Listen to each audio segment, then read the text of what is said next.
Okay, we're headed to the Tri-5s in the morning. Lord willing, we make it. If we don't, I'll make a video saying we didn't.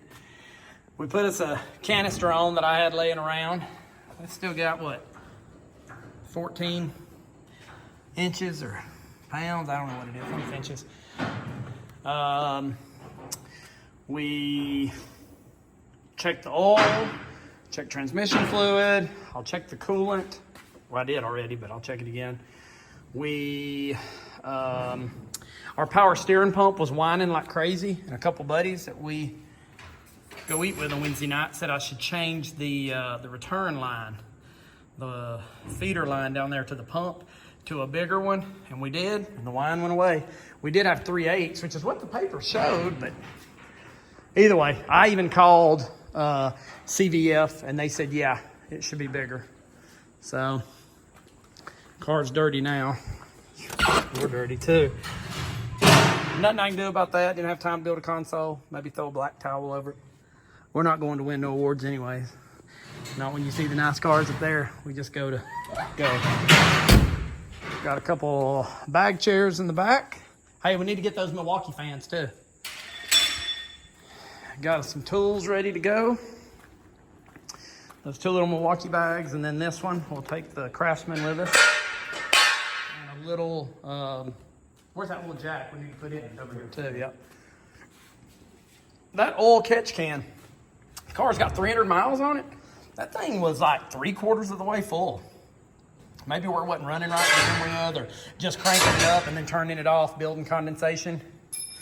That old booster looks good, eh? It looks like it belongs there. Clean it up. That vacuum booster, it don't look bad at all. Really don't.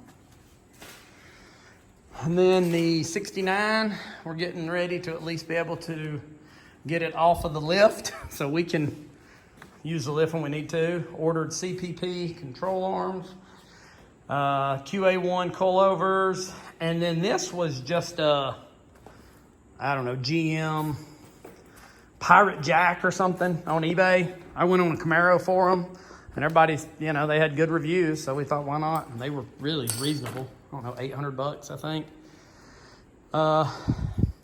That's all we've done to it. We did get the vintage air kit in to put into the Camaro and the new wiring harness. So that'll be a winter project or late fall, something like that. And then there's the white one. Again, there was a video, it's painted. He started buffing it. The paint job looks great. He went a little dry on the clear coat, but that's okay. Look, a little dry. But it looks good where it's been buffed. There's a little bit of orange peel still, but you know, again, like I said, I mean, body work, paint, everything, probably $6 grand. So that's a deal. But we'll say a prayer, we make it tomorrow. I got a couple buddies gonna come by, and we're gonna leave out early in the morning. We had thought about, my wife and son was gonna follow me, but they're not gonna go this year. Last minute change. I mean, there's really no sense. And him missing 2 days of school since they just started and everything else. So, all right, well, I guess we will make another video either up at the Tri-5s or getting towed home.